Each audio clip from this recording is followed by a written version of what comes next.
Hey guys, तो स्वागत है आपका कैप्टन B2 के चैनल में, जहां आज हम बात करने वाले हैं Venom 2 let there be carnage के पोस्ट क्रेडिट सीन के बारे में, जिसमें हमें वेनम MCU में दिखाया गया। अब ये MCU में कैसे आया एंड क्यों वेनम आते ही स्पाइडरमैन से चिढ़ खा रहा है, प्लस वेनम एडी को ब्रह्मांड का कौन सा सच बताने वाला था, ये सब जानेंगे। लेकिन उससे पहले मैं याद दिलाना चाहूंगा कि हमने back to back Marvel movies के एंड क्रेडिट को अनजाने में अपने ट्रेलर ब्रेकडाउन वीडियोस के अंदर ही कवर कर लिया है। पहली बारी में शैंग ची मूवी के एंड क्रेडिट, जिसमें ज़ाइलिंग टेन रिंग्स का न्यू लीडर बनती हुई दिखाई गई थी, वहीं दूसरी बारी में Venom 2 let there be carnage में हमें स्पाइडरमैन दिखेगा उसको। इस पर हम लोग बाद में बात करेंगे। पहले हम लोग मुद्दे पे आते हैं कि वेनम इस यूनिवर्स में आया कैसे, जिसके 3 मेजर पॉसिबिलिटी हो सकते हैं। पहला, हाइब्रिड माइंड, जिसके बारे में वेनम बताने ही जा रहा था। दूसरा, सिल्वी का ही हू रिमेन्स को मारने वाला इंसिडेंट, जिसके वजह से मल्टीवर्स में केओस मच गया है। तीसरा, डॉक्टर स्ट्रेंज का स्पेल गलत हो जाना, जो कि स्पाइडरमैन नो वे होम में वो करने वाले हैं। आई नो आप में से ज्यादातर लोग डॉक्टर स्ट्रेंज के गलत स्पेल हो जाने वाले पॉइंट को ही चुनेंगे, जो कि मैंने भी पहली बारी में चुना था। बट आप एक बार सोच के देखिए, डॉक्टर स्ट्रेंज का ये स्पेल कास्ट करने का मकसद ये था कि सब लोग ये भूल जाएं कि पीटर ही स्पाइडरमैन है। लेकिन यहाँ जब वेनम आता है तो सबसे पहली चीज जो वो देखता है वो ये रहता है कि टीवी में स्पाइडरमैन की आइडेंटिटी को रिवील किया जा रहा है। अब ऐसा तो नहीं है कि सिर्फ वेनम को दिखाने के लिए इस टीवी पर इसको चलाया जा रहा है। इसको ब्रॉडकास्ट करने वाला डेली ब्यूगल है, जो कि इसको पूरी दुनिया में ब्रॉडकास्ट कर रहा होगा, और ये इंफॉर्मेशन कि पीटर ही स्पाइडी है सबको कन्वे हो रही होगी। मतलब कि या तो वेनम MCU में डॉक्टर स्ट्रेंज के स्पेल से पहले आया है, या फिर डॉक्टर स्ट्रेंज का स्पेल काम ही नहीं किया, उल्टा दूसरे यूनिवर्स के विलन्स एंड कैरेक्टर्स को यहाँ ले आया। हम लोगों ने इससे पहले स्पाइडरमैन नो वे होम के ट्रेलर के अंदर already doctor octopus, green goblin and electro को देखा हुआ है, जो कि ना सिर्फ दूसरे यूनिवर्स में एग्जिस्ट करते हैं बल्कि दूसरे स्टूडियो की प्रॉपर्टी है। तो ऐसे में अगर वेनम हमें MCU में दिखा दिया जाता है सिर्फ ये कह के कि डॉक्टर स्ट्रेंज के स्पेल की वजह से ऐसा हुआ है, तो ये कोई बड़ी बात होने से रही, या फिर हमें हाइप अप करने के चक्कर में मार्वल वाले यहाँ पर थोड़ी सी गलती कर बैठे। एनीवेज, वेनम एंड एडी के यहाँ आते ही स्पाइडी को देखना ये तो स्टैब्लिश कर दिया कि वो दोनों कैसे इसको जानेंगे, एज उनके यूनिवर्स में तो स्पाइडरमैन नहीं था, लेकिन डेली ब्यूगल था, जो कि एडी के यूनिवर्स में नामी है। तो उसका किसी को क्रिटिसाइज या भला बुरा कहना पीटर को एक मुजरिम के जैसा पेश कर रहा है, एंड यही कारण हो सकता है जिसके वजह से वेनम स्पाइडरमैन को खाने के लिए इतना ज्यादा इच्छुक लग रहा है, क्योंकि ये वेनम सिर्फ क्रिमिनल्स को खाता है, ना कि कॉमन पीपल को। बट इसको अगर हम एक्सट्रीम लेवल पे ले जाकर सोचे तो वेनम स्पाइडरमैन को देखकर डैड गाय या ये बच्चा इसलिए कहता है क्योंकि हर सिम्बायोट हाइव माइंड से कनेक्टेड है, जिसके वजह से जितने भी सिम्बायोट्स हैं वो सब अपने मेमोरी शेयर करते हैं। तो ऐसा हो सकता है कि स्पाइडरमैन 3 में दिखा वेनम का जो एक वर्जन था उसकी मरने की मेमोरी भी अक्रॉस द मल्टीवर्स शेयर हुई है, इसीलिए वेनम इसको जानता है। एंड इस यूनिवर्स में वेनम को टॉम हॉलैंड वाले स्पाइडरमैन से नहीं बल्कि टोबी वाले स्पाइडरमैन से डील करने के लिए भेजा गया है हाइव माइंड द्वारा, जो कि इस यूनिवर्स में आएगा। एज सिम्बायोट हाइव माइंड ये करने में कैपेबल है, प्लस वेनम को ही इसलिए चूज किया गया क्योंकि Venom 2 let there be carnage के अंदर उसने खुद को लीथर प्रोटेक्टर साबित किया है, जो कि अपने होस्ट के साथ बहुत ही पावरफुल है,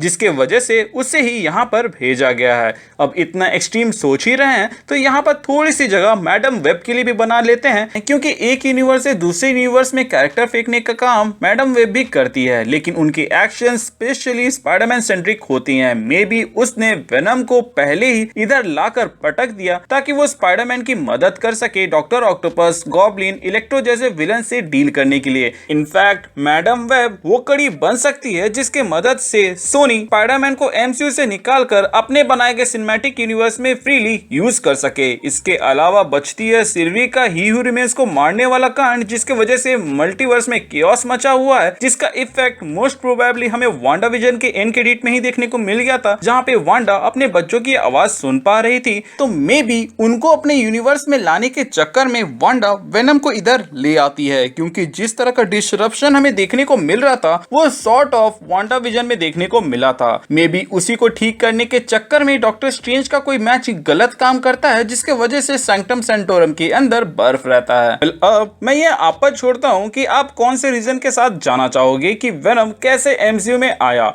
बट वेनम के इस यूनिवर्स में आने से पहले एडी को ये कहना कि सारे यूनिवर्स का हिसाब किताब समझने में तुम्हारा दिमाग खर्च हो जाएगा शोज कि वेनम 3 का मेन विलन नल हो सकता है। एज वेनम हमेशा के लिए तो एमसीयू में रहने से रहा, क्योंकि सोनी अपने और एक मेजर कैरेक्टर को एमसीयू को देकर अपने प्रॉफिट मार्जिन को कम नहीं करेगी। सो वेनम को एमसीयू में दिखाने का मेन पर्पस ये था ताकि वो लोग ये स्टैब्लिश कर पाए कि characters across the universe travel कर सकते हैं, जो कि बहुत जरूरी है दोनों एमसीयू एंड सोनी के यूनिवर्स के लिए। एमसीयू के लिए नल की जरूरत है गॉर द गॉड बूचर को पावर देने के लिए, तो सोनी के लिए जरूरी है टॉक्सिन के लिए, जिसका हिंट हमें Venom 2 let there be carnage में देखने को मिला, क्योंकि टॉक्सिन को कॉमिक्स में स्पाइडरमैन ही मोटिवेट करता है सही काम करने के लिए। वेनम 1 एंड वेनम 2 में सिम्बायोट वर्सेस सिम्बायोट तो हम देख चुके हैं, तो वेनम 3 को एक्साइटिंग बनाने के लिए वो लोग Venom the lethal protector versus Knull the symbiote god दिखा सकते हैं, जो कि बहुत ही ज्यादा ऑसम होगा। अब वेनम मूवी के स्टार्टिंग में ही आप लोगों ने ध्यान दिया होगा